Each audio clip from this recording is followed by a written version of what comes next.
제1부 산삼보다 귀한 처녀의 목. 이보시오. 내 옷을 내놓으시오. 사내 대장부가 어찌 남의 옷을 훔쳐간단 말이오. 허, 선녀님이신가 했더니 사람이었소? 옷을 돌려받고 싶으면 내 각시가 되어주시구려. 깊은 산속 옹달샘, 선녀처럼 목욕하던 신만이의 딸과 그녀의 옷을 훔친 사냥꾼. 과연 이 산속의 숨바꼭질은 어떤 뜨거운 결말을 맺게 될까요? 안녕하십니까. 산책하며 듣는 역사 드라마 산책야사입니다. 오늘 이야기는 인간의 발길이 닿지 않는 깊은 산 중에서 벌어진 원초적이고 야릇한 사랑 이야기입니다. 궁금하시다면 지금 바로 구독과 좋아요를 눌러주십시오. 산책야사와 함께라면 여러분의 밤은 더 이상 외롭지 않을 것입니다. 산책야사 그 첫 번째 이야기 지금 시작합니다. 이야기의 배경은 강원도 깊은 골짜기, 호랑이도 무서워 피해간다는 첩첩산 중입니다. 이곳에는 평생 산삼을 찾아 헤매는 신만이 노인과 그의 외동딸 달래가 살고 있었습니다. 달래는 이름처럼 산달래같이 하얗고 고운 처녀였습니다. 세상 물정은 모르지만 산을 타는 솜씨는 날다람쥐 같았고 약초를 구분하는 눈썰미는 아버지를 능가했지요. 어느 무더운 여름날이었습니다. 달래는 아버지 몰래 계곡 깊은 곳에 있는 폭포 아래로 향했습니다. 땀에 젖은 몸을 씻고 싶었기 때문입니다. 그곳은 사람의 발길이 닿지 않는 은밀한 장소였기에 달래는 아무런 의심 없이 옷을 하나둘 벗기 시작했습니다. 하얀 못이 저고리가 바위에 걸리고 낡은 치마가 스르륵 흘러내렸습니다. 달래의 알몸이 햇살 아래 눈부시게 드러나는 순간이었습니다. 그녀는 조심스럽게 물속으로 들어갔고 차가운 계곡물은 달래의 뜨거운 살결을 부드럽게 감싸 안았습니다. 하지만 산에는 눈이 많다고 했던가요? 마침 그 근처를 지나던 호랑이 사냥꾼 무쇠가 있었습니다. 그는 며칠째 호랑이 발자국을 쫓느라 신경이 곤두서 있었는데 어디선가 들려오는 물장구 소리에 발걸음을 멈췄습니다. 짐승인가 싶어 조심스레 다가간 무쇠의 눈앞에 펼쳐진 광경은 호랑이보다 더 심장을 뛰게 만드는 것이었습니다. 폭포수 아래에서 물방울을 튀기며 씻고 있는 여인. 그녀의 젖은 머리카락이 하얀 등줄기를 타고 흐르고 물에 젖어 더욱 선명해진 곡선은 숨을 턱 막히게 했습니다. 무쇠는 자기도 모르게 마른 침을 삼켰습니다. 산속에서만 살아 거칠기 짝이 없는 사내였지만 눈앞의 여인은 마치 하늘에서 내려온 선녀 같았기 때문입니다. 그는 홀린 듯 바위 위로 다가가 달래가 벗어놓은 옷가지들을 집어들었습니다. 누구냐? 달래가 인기척을 느끼고 황급히 물속으로 몸을 숨기며 소리쳤습니다. 무쇠는 당황하지 않고 너털웃음을 터뜨리며 바위 위로 모습을 드러냈습니다. 그의 떡 벌어진 어깨와 구릿빛 근육, 그리고 짐승 가죽으로 만든 옷은 영락없는 산적이나 다름없었습니다. 하하하, 이 깊은 산속에 이리 고운 처녀가 살 줄은 몰랐구려. 달래는 얼굴이 홍당무처럼 빨개져서 소리쳤습니다. 남의 몸을 훔쳐보다니 부끄럽지도 않으시오? 어서 그 옷 이리 내놓으시오. 하지만 무쇠는 옷을 등 뒤로 감추며 짓궂게 웃었습니다. 그냥은 못 주겠소. 이 산은 호랑이가 드글드글한 험한 곳이오. 낭자 혼자 돌아다니기엔 위험하니 내 옷을 돌려주는 대신 조건이 있소. 조건이라니요? 나와 함께 내 막사로 갑시다. 거기서 밥 한 끼 지어주면 내 친히 댁까지 모셔다 드리지요. 밥만 지어주면 옷은 돌려주리다. 달래는 기가 찼지만 물 밖으로 나갈 수도 없는 노릇이었습니다. 게다가 눈앞의 산에는 곰도 때려잡을 만큼 힘이 장사로 보였습니다. 반항했다가는 무슨 험한 꼴을 당할지 모르는 상황. 달래는 어쩔 수 없이 고개를 끄덕였습니다. 알겠으니 제발 고개 좀 돌리시오. 옷을 입어야 할 것 아니오. 무쇠는 껄껄 웃으며 옷을 바위 위에 올려두고 뒤돌아섰습니다. 하지만 그의 귀는 쫑긋 세워져 있었습니다. 달래가 물 밖으로 나올 때 들리는 물소리, 젖은 옷을 입느라 부스럭거리는 소리 하나하나가 무쇠의 온몸을 뜨겁게 달구고 있었기 때문입니다. 옷을 다 입은 달래는 짐짓 화난 표정으로 무쇠를 노려보았습니다. 하지만 젖은 옷이 몸에 착 달라붙어 오히려 그녀의 굴곡진 몸매를 더 적나라하게 드러내고 있었습니다. 무쇠가 힐끔 뒤를 돌아보다가 마른 침을 삼켰습니다. 크흠, 다 입었소. 그럼 따라오시오. 내 막사는 저 위쪽이오. 저기, 같이 가요. 산길이 험해서. 무쇠의 뒤를 쫓아가는 달래의 숨소리가 거칠어졌습니다. 도착한 산막은 짐승 가죽 냄새와 사내의 땀 냄새가 진동했습니다. 무쇠는 아궁이에 불을 지피며 달래를 빤히 쳐다보았습니다. 뭘 그리 빤히 보시오? 밥 지으라면서요. 아니, 밥 짓는 뒷모습이 참 곱구려. 내 평생 누군가 나를 위해 밥 짓는 꼴을 처음 봐서 그렇소. 흥, 말씀은 잘하시네. 어서 장작이나 더 패오세요. 달래가 짐짓 쌀쌀맞게 굴었지만 무쇠의 그 투박한 칭찬에 볼이 발그레해졌습니다. 좁은 산막 안, 여인의 향기가 벤밥 짓는 냄새가 퍼지자 무쇠는 묘한 기분에 사로잡혔습니다. 평생 혼자 짐승처럼 살아왔는데 누군가 자신을 위해 밥을 짓는다는 것이 이렇게 가슴 벅찬 일인 줄 몰랐던 것입니다. 밥이 다 되자 두 사람은 마주 앉아 숟가락을 들었습니다. 반찬이라고는 소금에 절인 나물뿐이었지만 무쇠에게는 생전 처음 맛보는 꿀맛 같은 밥상이었습니다. 그는 밥그릇을 싹 비우고는 달래를 빤히 쳐다보았습니다. 잘 먹었소. 이제 약속대로. 달래가 입을 떼려는 순간 밖에서 천둥 소리가 우르릉 쾅쾅하고 울렸습니다. 순식간에 하늘이 어두워지더니 장대비가 쏟아지기 시작했습니다. 산속의 비는 무서운 기세로 퍼부었고 금세 계곡물이 불어날 지경이었습니다. 이런 비가 오는구려. 이 빗속의 산을 내려가는 건 자살행위요. 오늘은 여기서 묵고 가시오. 뭐라고요? 안 돼요. 아버지가 기다리실 텐데. 그리고 외간 남자와 한 방에서 어떻게? 허허, 걱정 마시오.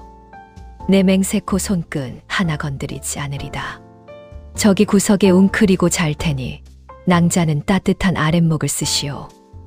무쇠는 호탕하게 말했지만 속마음은 타들어가고 있었습니다. 빗소리에 고립된 산막, 그리고 눈앞에 있는 꽃 같은 처녀. 이 상황에서 짐승이 되지 않을 사내가 어디 있겠습니까? 밤이 깊어지자 산막 안은 어둠과 빗소리만이 가득 찼습니다.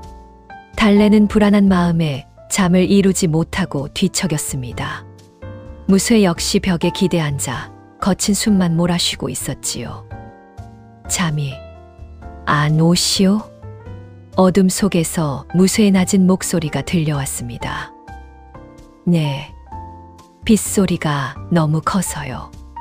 이쪽으로 좀 오시오. 거긴 추울 테니. 아닙니다. 괜찮습니다. 그때였습니다. 번쩍하는 번개와 함께 벼락이 산막 바로 옆 호목을 때렸습니다. 쾅! 깍! 달래는 비명을 지르며 반사적으로 무쇠의 품으로 뛰어들었습니다. 무쇠는 얼떨결에 달래를 받아 안았습니다. 그녀의 따뜻하고 말랑한 몸이 사내의 단단한 가슴팍에 닿는 순간 이성은 끊어지고 본능만이 남았습니다. 무쇠의 팔에 힘이 들어갔습니다. 낭자. 많이 놀랐소. 이거 놓아주세요. 숨이 막힙니다. 달래의 목소리는 떨리고 있었습니다. 하지만 무쇠는 그녀를 놓아주는 대신 더 깊이 끌어안으며 귓가에 속삭였습니다. 약속했었지. 손끝 하나 건드리지 않겠다고. 헌데 낭자가 제 발로 내 품에 들어왔으니 이 약속은 깨진 거 아니겠소? 그게 무슨? 비켜줄 수 없소. 당신 심장 소리가 내 것만큼이나 크게 들리는구려. 낭자도 싫지 않은 게지.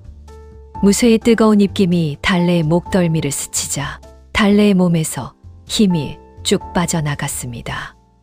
무쇠의 투박하고 거친 손이 달래의 젖은 저고리 고름을 천천히 잡아당겼습니다. 안 돼요. 아버지께서 아시면. 아버지는 산 아래 계시고 여기는 우리 둘뿐이요. 오늘 밤 당신은 내 여자요. 달래는 눈을 질끈 감았습니다. 거절해야 한다는 이성과 사내의 뜨거운 체온에 녹아내리는 본능 사이에서 그녀는 길을 잃었습니다. 투 하고 고름이 풀리는 소리가 천둥 소리보다 더 크게 귓가를 때렸습니다. 보시오. 달빛보다 하얗구려. 내가 잡은 그 어떤 짐승의 가죽보다 부드럽고 따뜻하오. 보지 마세요. 부끄럽습니다. 부끄러워할 것 없소. 사내가 여인을 품고 여인이 사내를 받아들이는 건 하늘의 이치요. 자, 내게 오시오. 무쇠는 달래를 번쩍 안아들고 호랑이 가죽이 깔린 바닥으로 향했습니다. 거친 털가죽 위에 눕혀진 달래는 바들바들 떨었습니다. 하지만 그것은 공포 때문만은 아니었습니다.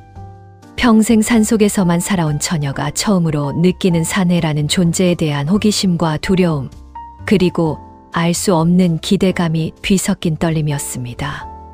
아프게 하지 않을 거지요? 달래의 물음에 무쇠는 짐승 같은 거친 숨을 몰아쉬면서도 세상에서 가장 부드러운 목소리로 답했습니다. 맹세하리다. 내 목숨보다 귀하게 다루겠소. 당신은 나의 산삼이고 나의 보물이요. 밖에서는 비바람이 몰아치고 천둥이 울부짖었지만 산막 안은 두 사람의 열기로 후끈 달아올랐습니다. 사내의 억세고 투박한 손길이 닿는 곳마다 달래는 신음과 탄성을 내뱉었습니다. 그것은 고통이 아닌 태어나 처음 맛보는 쾌락의 소리였습니다. 아, 무쇠님, 뜨겁습니다. 너무 뜨거워요. 참지 마시오. 소리 내어 우시오. 당신의 울음소리가 내게는 노래처럼 들리오. 무쇠는 달래의 입술을 덮치며 그녀의 모든 것을 삼켜버렸습니다. 산막이 떠나갈 듯한 천둥소리도 두 사람의 격정적인 사랑을 방해하지 못했습니다. 그날 밤 달래는 소녀의 껍질을 벗고 여자가 되었습니다. 그리고 무쇠는 거친 사냥꾼에서 한 여자를 지키는 지아비가 되었습니다. 아침 햇살이 산막 안으로 비쳐들 때까지 두 사람은 서로를 놓지 않았습니다. 비는 그쳤지만 그들의 사랑은 이제 막 시작된 폭풍우와 같았습니다. 달래는 무쇠의 품에 안겨 수줍게 물었습니다. 이제 저는 어떻게 되는 건가요?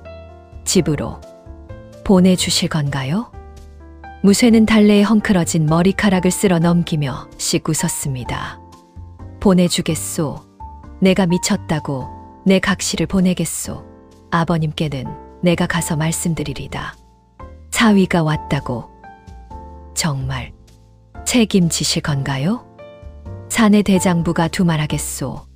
내 평생 당신 눈에 눈물 나게 하면 호랑이 밥이 되어도 좋소. 두 사람은 서로를 마주보며 웃었습니다. 하지만 산속의 평화는 그리 오래 가지 않았습니다. 달래를 찾아 산을 헤매던 신만이 아버지가 산막 근처에서 무쇠가 잡아둔 호랑이 가죽을 발견하고 만 것입니다. 이놈, 내 딸을 어디 숨겼느냐? 이 산적 같은 놈.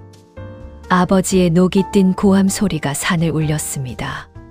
과연 무쇠는 무사히 장인어른의 허락을 받고 달래와 부부의 연을 맺을 수 있을까요? 아니면 딸을 뺏긴 아버지의 분노가 또 다른 비극을 불러올까요? 다음 2부 장인어른의 시험 그리고 목숨 건 사냥편에서 계속됩니다. 지금까지 산책야사였습니다. 구독과 좋아요를 눌러주셔야 호랑이보다 무서운 장인어른의 분노 앞에서 이 두 사람의 사랑을 지킬 수 있습니다. 여러분의 손가락 끝에 무쇠와 달래의 운명이 달려 있습니다. 부디 외면하지 마시고 이 애절한 연인에게 힘을 보태주십시오. 제2부 장인어른의 시험, 그리고 목숨 건 사냥. 이놈, 감히 내 딸을 범하고도 살아남기를 바랐느냐. 당장 내 눈앞에서 사라지거라. 장인어른, 따님을 제게 주십시오. 제 목숨을 걸고 평생 달래를 지키겠습니다. 심하니 아버지의 분노가 산을 뒤흔들고 사냥꾼 무쇠는 무릎을 꿇고 애원합니다. 하룻밤의 뜨거운 사랑이 불러온 위기. 과연 무쇠는 호랑이보다 무서운 장인어른의 마음을 돌릴 수 있을까요? 안녕하십니까? 산책하며 듣는 역사 드라마 산책야사입니다. 지난 시간 폭우 속에 맺어진 두 남녀의 사랑이 큰 암초를 만났습니다.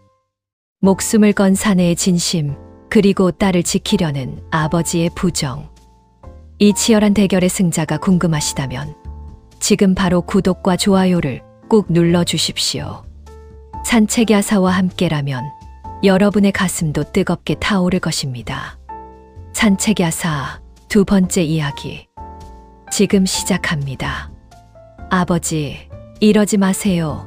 무쇠님은 나쁜 분이 아니에요. 달래가 울면서 아버지의 다짓가랑이를 붙잡았습니다. 심하니 노인의 손에는 약초를 캘 때 쓰는 뾰족한 괭이가 들려 있었고 그의 눈에서는 불이 뿜어져 나오고 있었습니다. 산속에서 금지옥엽 키운 딸이 웬 짐승 같은 사냥꾼 놈의 산막에서 헝클어진 머리로 나오는 꼴을 보았으니 그 심정이 오죽했겠습니까? 비키거라.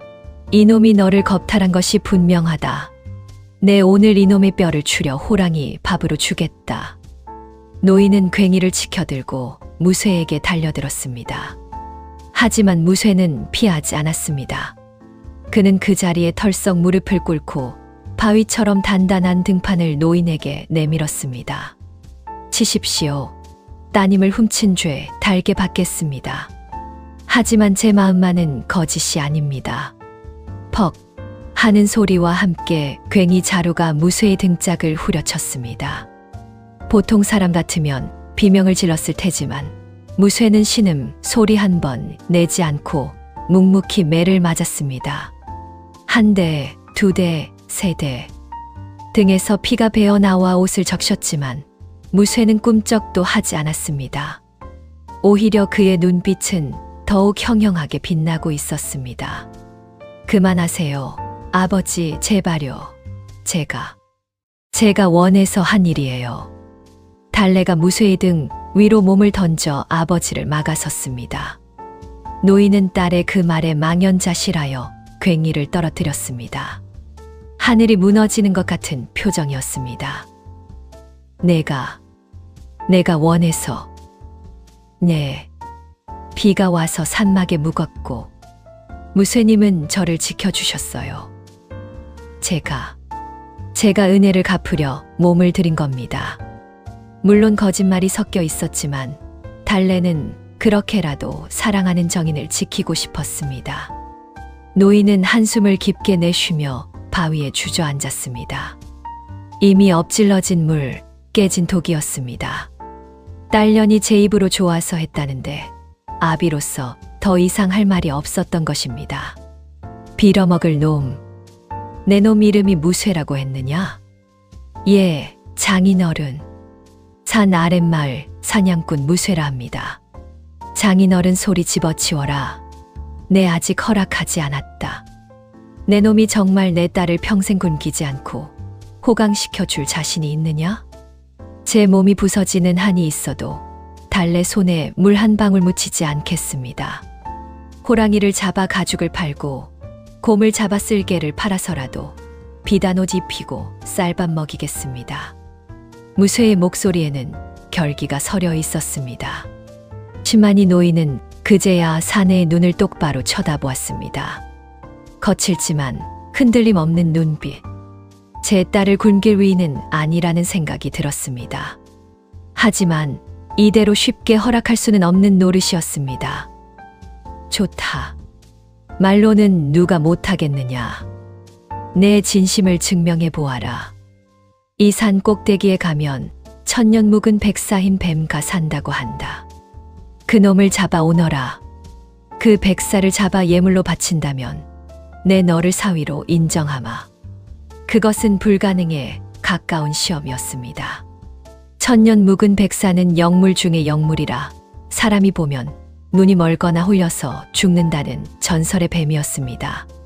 하지만 무쇠는 일말의 망설임도 없이 고개를 끄덕였습니다. 알겠습니다. 백사 아니라 용이라도 잡아오겠습니다. 사흘만 기다려 주십시오. 무쇠는 달래를 안심시키는 듯한 눈빛을 보내고는 곧장 활과 창을 챙겨 산막을 나섰습니다. 달래가 따라가려 했지만 노인이 막아섰습니다. 산막에 남겨진 달래는 무쇠가 사라진 숲을 바라보며 하염없이 눈물을 흘렸습니다. 무쇠님, 부디 무사하셔야 해요. 무쇠는 험한 산길을 내달렸습니다. 백사가 산다는 산 정상은 구름에 가려 보이지도 않았습니다. 가시덤불에 긁히고 독충에 물려도 그는 멈추지 않았습니다.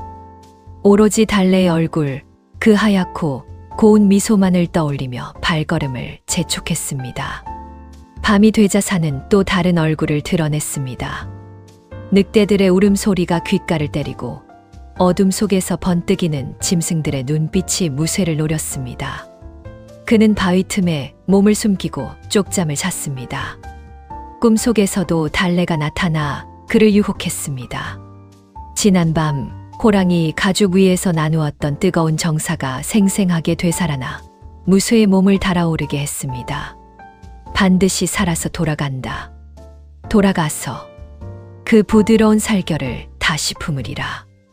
이틀째 되는 날, 무쇠는 드디어 산 정상 부근의 험한 절벽에 도착했습니다.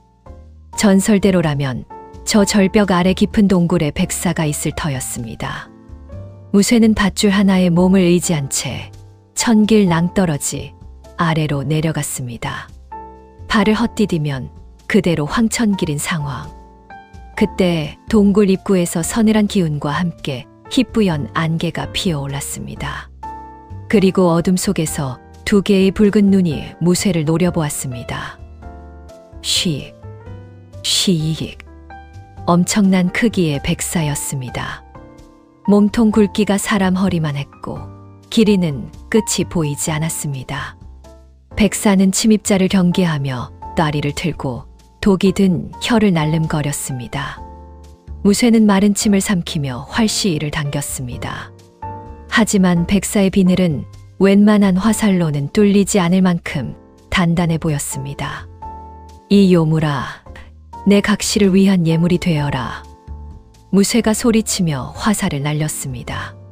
팅 하는 소리와 함께 화살은 백사의 비늘에 맞고 튕겨나갔습니다. 화가 난 백사가 무쇠를 향해 달려들었습니다. 무쇠는 밧줄을 타고 요리조리 피하며 창을 휘둘렀지만 백사의 공격은 매서웠습니다. 날카로운 독리가 무쇠의 옷자락을 스치고 지나갔습니다. 절체절명의 위기였습니다. 좁은 절벽 위에서 거대한 뱀과의 사투. 한 번이라도 물리면 끝장이었습니다. 무쇠는 창을 버리고 허리춤에 차고 있던 단검을 뽑아 들었습니다.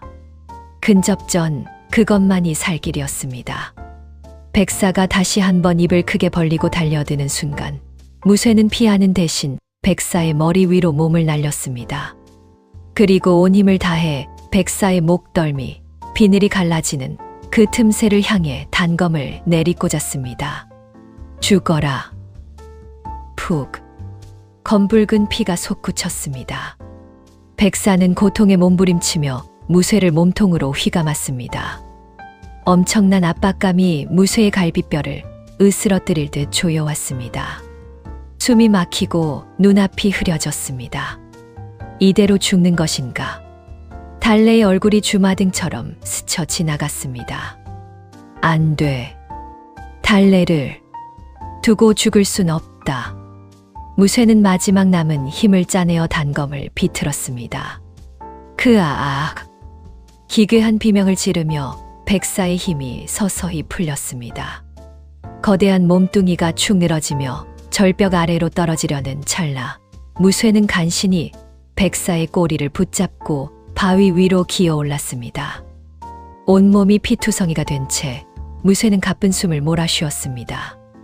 그의 손에는 죽은 백사가 들려 있었습니다. 사흘째 되는 날 아침, 시만이 노인과 달래는 산막 앞에서 초조하게 기다리고 있었습니다. 해가 중천에 뜨도록 무쇠가 돌아오지 않자 노인은 혀를 찼습니다. 쯧쯧, 그놈도 별 수 없구나. 도망쳤거나 아니면 뱀밥이 되었겠지. 아니에요. 무쇠님은 오실 거예요. 꼭 오신다고 약속하셨어요. 달래가 울먹이며 소리치는 그때였습니다. 수풀이 흔들리며 피투성이가 된 사내가 비틀거리며 걸어 나왔습니다. 어깨에는 엄청난 크기의 흰뱀을 둘러매고서 말이죠. 무쇠님. 달래가 비명을 지르며 달려가 그를 껴안았습니다. 무쇠는 피 묻은 얼굴로 씩 웃으며 신만이 노인 앞에 백사를 털썩 내려놓았습니다. 장인어른, 약속 지켰습니다.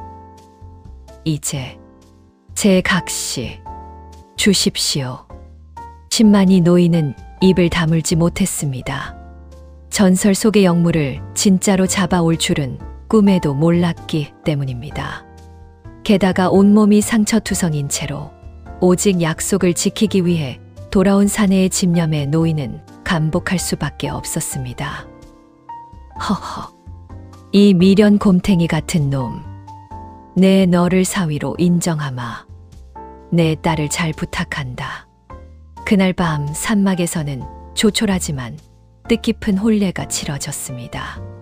시만이 노인이 떠다 놓은 정화수 한 그릇을 놓고 두 사람은 부부의 연을 맺었습니다. 아버지가 자리를 비켜주자 신방이 된 산막 안에는 다시 두 사람만 남았습니다. 무쇠는 상처 입은 몸이었지만 달래를 보는 눈빛만은 첫날 밤보다 더 뜨거웠습니다. 고생하셨습니다. 얼마나 아프셨을까요? 달래가 눈물을 흘리며 무쇠의 상처를 닦아주었습니다. 무쇠는 그런 달래의 손을 잡고 자신의 가슴으로 가져갔습니다. 아프지 않소. 당신을 얻었는데 이까짓 상처가 대수겠소. 이제 당신은 진짜 내 여자요. 오늘 밤은 아무도 우리를 방해하지 못하오. 무쇠가 달래를 눕히자 달래는 수줍게 하지만 과감하게 무쇠의 목을 끌어안았습니다. 백사를 잡던 그 야성미 넘치는 힘으로 무쇠는 달래를 탐하기 시작했습니다.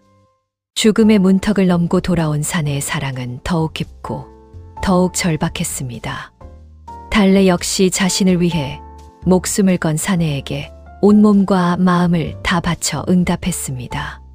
서방님, 평생 서방님만 섬기겠습니다. 나도 내 목숨 다하는 날까지 부인만을 사랑하리다. 두 사람의 사랑은 산속의 밤을 하얗게 지새우게 만들었습니다. 하지만 그들은 알지 못했습니다. 무쇠가 잡아온 그 백사에게는 짝이 있었다는 것을. 그리고 그 짝을 잃은 또 다른 거대한 뱀이 복수의 동리를 갈며 두 사람의 산막을 향해 기어오고 있다는 사실을 말이죠. 행복의 절정에서 닥쳐오는 검은 그림자. 과연 두 사람의 사랑은 지켜질 수 있을까요? 다음 3부 백사의 저주와 잉태된 생명편에서 계속됩니다. 지금까지 산책야사였습니다. 여러분, 지금 바로 구독과 좋아요를 눌러주셔야 합니다. 복수심에 불타는 뱀의 저주로부터 이제 막 부부가 된 이 가여운 연인을 지킬 수 있는 힘은 오직 여러분의 관심뿐입니다. 부디 다음 이야기까지 함께해 주십시오. 산책야사 제3부 백사의 저주와 잉태된 생명. 여보, 내 배를 좀 만져보시오. 이상하게 자꾸만 꿀렁거리는 게 꼭 뱃속에 산 짐승이 들어있는 것 같소. 허허, 무슨 소리요? 우리 아이가 장차 천하장사가 되려고 발길질을 하는 게지. 걱정 마시오, 부인.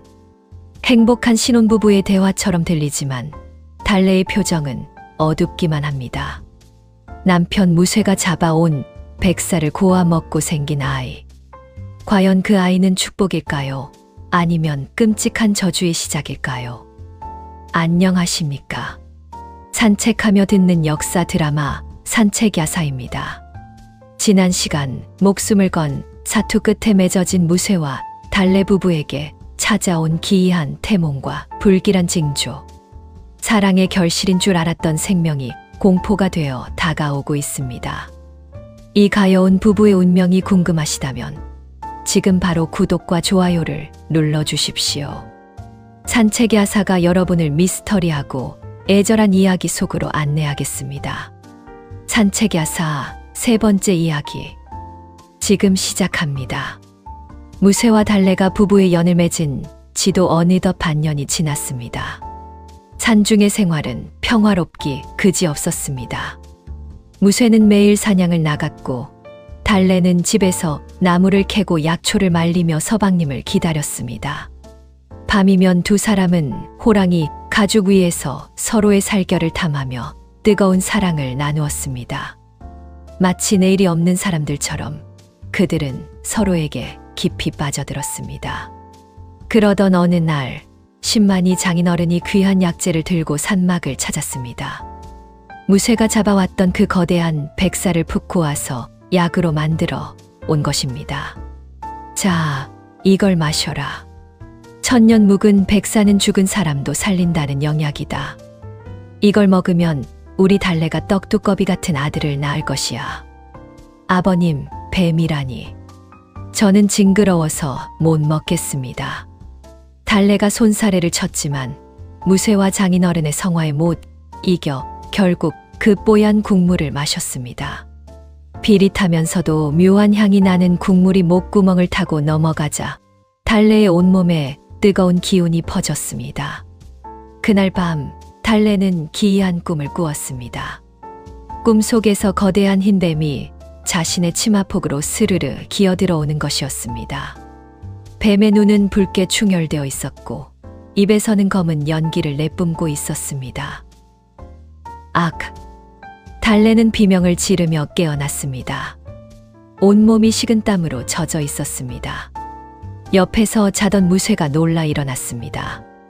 부인, 왜 그러시오? 악몽이라도 꾸었소. 서방님,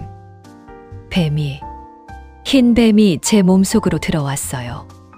너무 무서워요. 무쇠는 달래를 품에 안고 토닥였습니다. 허허, 태몽이로구려. 백사가 들어왔으니 장차 큰 인물이 될 아이가 들어선 게요. 기뻐하시오. 무쇠의 말대로 그날 이후 달래에게 태기가 비쳤습니다. 입덧이 시작되고 배가 불러오기 시작했습니다. 무쇠는 뛸듯이 기뻐하며 더욱 정성껏 달래를 보살폈습니다. 하지만 달래의 마음 한구석에는 왠지 모를 불안감이 싹 트고 있었습니다. 밤마다 들리는 짐승의 울음소리가 예전과는 다르게 들렸기 때문입니다. 마치 누군가 억울하게 죽어 흐느끼는 소리 같기도 하고 복수를 다짐하며 이를 가는 소리 같기도 했습니다. 계절이 바뀌어 산에 단풍이 들 무렵이었습니다. 무쇠는 겨울을 날뜰감을 구하기 위해 평소보다 멀리 사냥을 나갔습니다. 달래는 홀로 산막을 지키며 바느질을 하고 있었지요. 그때였습니다. 부스럭 부스럭 산막 뒤편 수풀에서 무언가 기어오는 소리가 들렸습니다. 처음에는 바람 소리인가 싶었지만 소리는 점점 더 가까워지고 뚜렷해졌습니다. 쉬익, 쉬익. 그것은 뱀이 혀를 날름거리는 소리였습니다. 달래는 바늘을 멈추고 창호지 문에 귀를 기울였습니다. 심장이 쿵쿵 뛰었습니다. 보통 뱀이 내는 소리가 아니었습니다. 마치 거대한 통나무를 끄는 듯한 묵직한 소리였습니다. 달래는 조심스럽게 문틈으로 밖을 내다보았습니다. 그리고는 입을 틀어막고 주저앉을 뻔했습니다.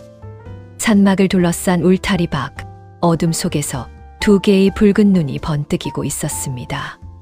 무쇠가 잡았던 백사보다 훨씬 더 크고 비늘이 검푸른 거대한 뱀이었습니다. 그 뱀은 산막을 빙빙 돌며 마치 들어갈 틈을 찾는 듯 했습니다. 서방님이 잡은 백사의 짝이구나. 복수를 하러 온 거야. 직감적으로 알 수 있었습니다. 뱀은 영물이라 짝을 잃으면 반드시 복수를 한다고 들었습니다. 달래는 공포에 질려 방구석으로 물러났습니다. 하지만 뱀은 포기하지 않고 산막의 벽을 툭툭 치기 시작했습니다. 허술하게 지은 산막이 금방이라도 무너질 듯 흔들렸습니다. 서방님, 어디 계세요? 제발 빨리 오세요. 달래는 배를 감싸 쥐고 눈물을 흘렸습니다. 그 순간 뱃속의 아이가 요동치기 시작했습니다. 평소의 태동과는 달랐습니다. 마치 밖에서 기다리는 뱀과 교감이라도 하듯 아이는 격렬하게 발길질을 해댔습니다. 달래는 배가 찢어질 듯한 고통에 신음했습니다. 아가야, 왜 이러니? 제발 가만히 있어 다오.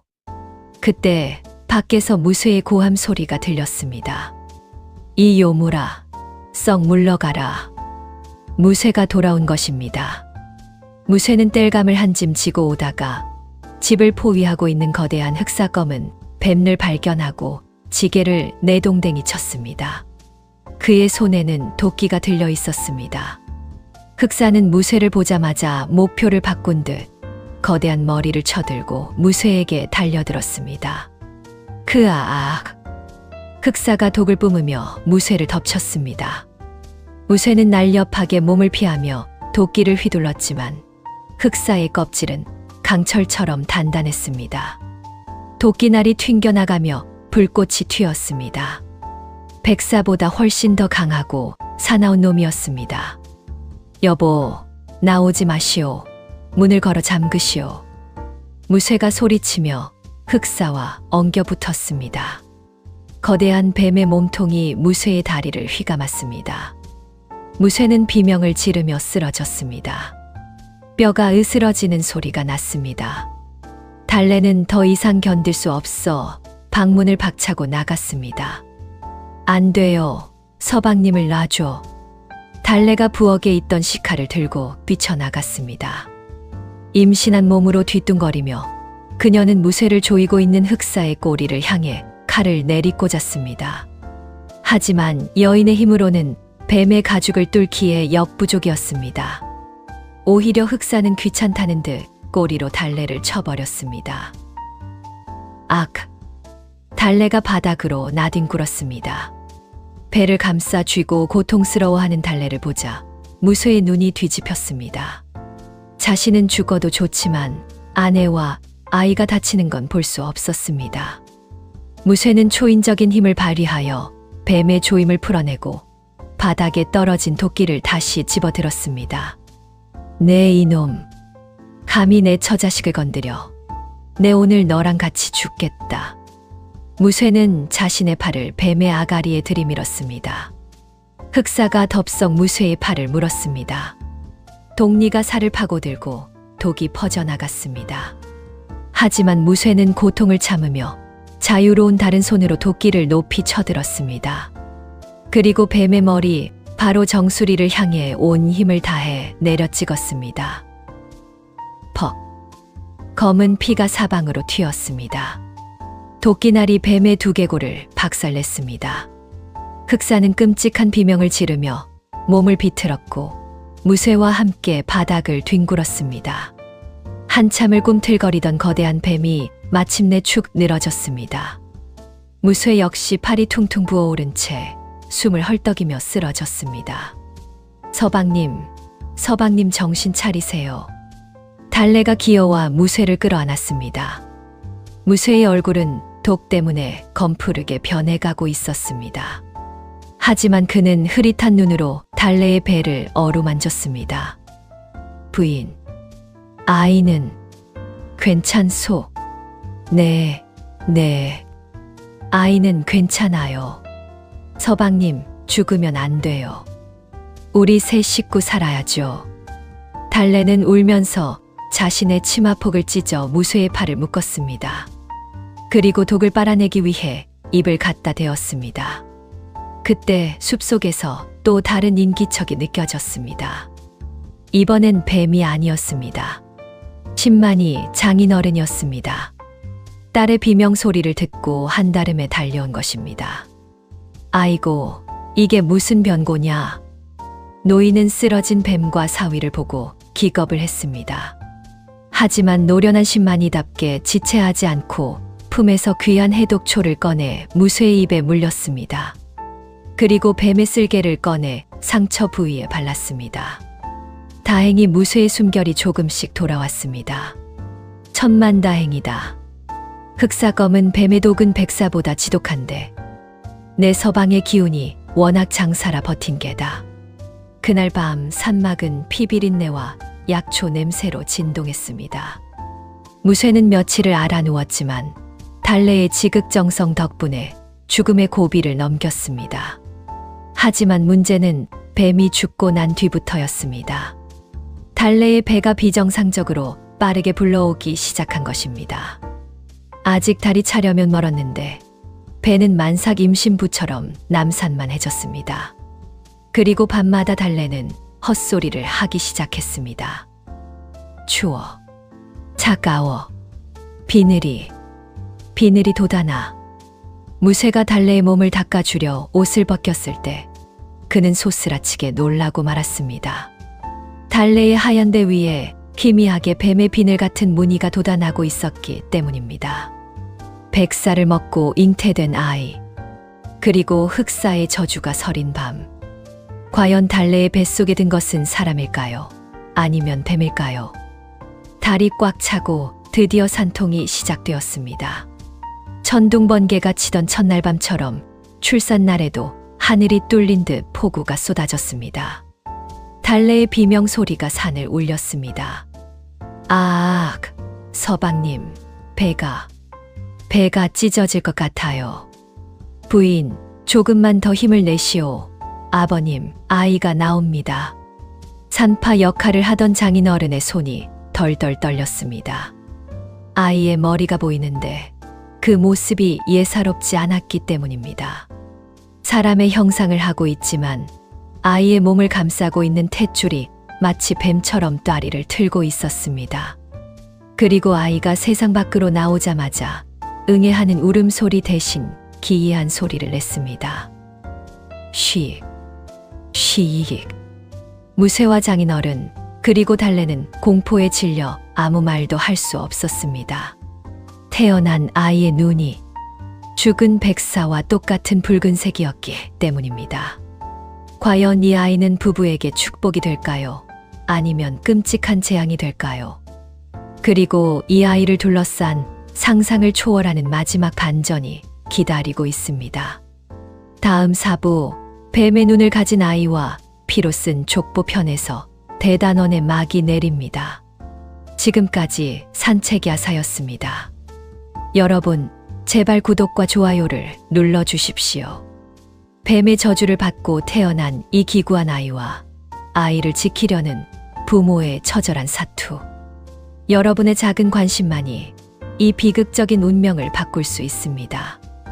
마지막 결말까지 절대 놓치지 마시고 부디 함께해 주십시오. 산책야사 제4부 뱀의 눈을 가진 아이와 피로 쓴 족보. 쉬익, 쉬익. 갓 태어난 아이의 울음소리가 아닙니다. 비 오는 밤 산막을 울리는 것은 뱀이 혀를 날름거리는 소리였습니다. 무쇠와 달래 그리고 신만이 장인어른은 숨을 죽인 채 아이를 내려다보았습니다. 핏덩이 같은 아이의 눈은 붉게 충혈되어 있었고 목덜미에는 희미하게 뱀의 비늘 같은 무늬가 돋아나 있었습니다. 이게 사람이냐 짐승이냐. 장인어른이 덜덜 떨리는 손으로 아이를 받아들었습니다. 달래는 출산의 고통과 공포에 질려 기절하기 일보 직전이었습니다. 하지만 모정은 본능이었습니다. 달래는 비틀거리는 몸을 일으켜 아이를 향해 손을 뻗었습니다. 내 아기, 이리 주세요. 제 아기예요. 달래야, 정신 차려라. 이 아이는 백사의 저주를 받고 태어났다. 사람의 탈을 썼지만 속은 뱀이란 말이다. 장인어른이 아이를 안고 뒤로 물러섰습니다. 그의 눈에는 두려움과 결단이 동시에 서려 있었습니다. 심한이들은 산신령을 모시는 사람들이라 요물이나 부정한 기운에 민감했습니다. 백사를 먹고 잉태된 아이, 그리고 흑사의 원한이 서린 밤에 태어난 아이. 이것은 필시 화근이 될 것이 뻔했습니다. 이 아이를 살려두면 우리 모두가 죽는다. 내 손으로 거두겠다. 장인어른이 부엌칼을 집어들었습니다. 무쇠가 깜짝 놀라 앞을 막아섰습니다. 장인어른, 안 됩니다. 제 핏줄입니다. 설령됨이라 해도 제 씨앗이고 달래가 배 아파 낳은 자식입니다. 비키거라. 내 놈이 뭘 안다고 그러느냐? 이놈 눈을 봐라. 이게 사람의 눈이냐? 자라서 제 어미 아비를 물어주길 요물이란 말이다. 그래도 안 됩니다. 차라리 저를 죽이십시오. 무쇠는 무릎을 꿇고 장인어른의 다리를 붙잡고 오열했습니다. 그 사이 달래가 기어서 아이에게 다가갔습니다. 그리고 칼을 든 아버지 앞을 가로막고 아이를 품에 꼭 안았습니다. 아버지, 차라리 저를 찌르세요. 제가 백살을 먹어서 그렇습니다. 제 탓입니다. 그러니 제발 아가는 살려주세요. 보세요. 저를 보고 웃지 않습니까? 제 젖을 찾지 않습니까? 달래가 아이에게 젖을 물렸습니다. 그러자 기이한 일이 벌어졌습니다. 쉬익거리던 아이가 젖을 물자마자 평범한 아기처럼 새근거리며 안정을 찾은 것입니다. 붉던 눈동자도 서서히 검은색으로 돌아오고 목덜미의 비늘 무늬도 옅어졌습니다. 그 모습은 영락없는 천사 같은 아기였습니다. 장인어른은 칼을 떨어뜨리고 주저앉았습니다. 천륜을 어찌 인력으로 끊겠습니까? 요물이라 해도 제 딸이 낳은 핏덩이인 것을. 결국 노인은 긴 한숨을 내쉬며 고개를 저었습니다. 업보로다. 업보야. 내 너희를 말리지 못한 죄, 백사를 잡아 약을 해먹인 죄. 그 모든 죄를 이 아이가 지고 태어났구나. 그날부터 부부는 아이를 지극정성으로 키웠습니다. 이름은 뱀의 기운을 누르라고 산산이라고 지었습니다. 산이는 무럭무럭 자랐습니다. 남들보다 힘이 장사였고 기어다니는 속도가 뱀처럼 빨랐습니다. 하지만 마을 사람들에게 아이를 보일 수는 없었습니다. 가끔 아이가 흥분하거나 화가 나면 다시 눈이 붉어지고 혀를 날름거렸기 때문입니다. 부부는 산속 깊은 곳으로 더 숨어들었습니다. 세상의 눈을 피해 오직 세 식구만이 서로를 의지하며 살았습니다. 무쇠는 아이를 볼 때마다 죄책감에 시달렸습니다. 자신의 욕심 때문에 백사를 잡았고 그 업보를 죄 없는 아이가 짊어진 것 같아서였습니다. 아이가 5살이 되던 해였습니다. 산이는 여느 아이들과 달랐습니다. 말보다는 몸짓이 빨랐고 산짐승들과 대화를 하는 듯 했습니다. 어느 날 산이가 숲에서 놀다가 독사 한 마리를 잡아왔습니다. 보통 아이라면 물려 죽었겠지만 산이는 맨손으로 독사를 쥐고 놀고 있었습니다. 독사는 산이 앞에서 꼼짝도 하지 못하고 머리를 조아리고 있었지요. 아빠, 이거 봐. 뱀이 나한테 저래. 무쇠와 달래는 그 모습을 보고 가슴이 철렁 내려앉았습니다. 아이의 몸속에 흐르는 백사의 피가 점점 더 강해지고 있었던 것입니다. 설상가상으로 달래의 몸이 시름시름 앓기 시작했습니다. 백사의 기운을 가진 아이를 낳고 기르느라 인간인 어미의 진기가 다 빨려 나간 탓이었습니다. 달래는 피를 토하며 자리에 눕게 되었습니다. 여보, 정신 차리시오. 내가 약초를 구해오리다. 무쇠는 미친 듯이 산을 뒤졌지만 달래의 병세는 깊어만 갔습니다. 10만이 장인어른도 고개를 저었습니다. 이미 늦었다. 백사의 저주가 어미를 치고 있는 게야. 아이의 기운이 너무 강해서 어미가 버티질 못하는구나. 달래는 죽어가면서도 아들 산이 걱정뿐이었습니다. 그녀는 무쇠의 손을 잡고 유언처럼 말했습니다. 서방님, 산이를 부탁해요. 남들이 괴물이라 해도 우리 아이잖아요. 부디 사람답게 살 수 있게 해주세요. 그날 밤 달래는 숨을 거두었습니다. 무쇠는 아내의 시신을 붙들고 통곡했습니다. 산막이 떠나갈 듯한 울음소리에 자고 있던 산이가 깨어났습니다. 어린 산이는 엄마가 죽었다는 것을 직감적으로 알았습니다. 그리고 아이의 눈에서 붉은 눈물이 흐르기 시작했습니다. 엄마 일어나. 산이가 달래의 품으로 파고들었습니다. 그 순간 아이의 몸에서 눈부신 빛이 뿜어져 나왔습니다. 그것은 백사의 영롱한 기운이었습니다. 아이는 자신의 생명력을 어미에게 불어넣고 있었습니다. 무쇠가 말릴 새도 없이 산이의 몸이 점점 투명해지기 시작했습니다. 아이의 피부가 비늘처럼 변하며 공중으로 붕 떠올랐습니다. 산아, 안 된다. 멈춰라.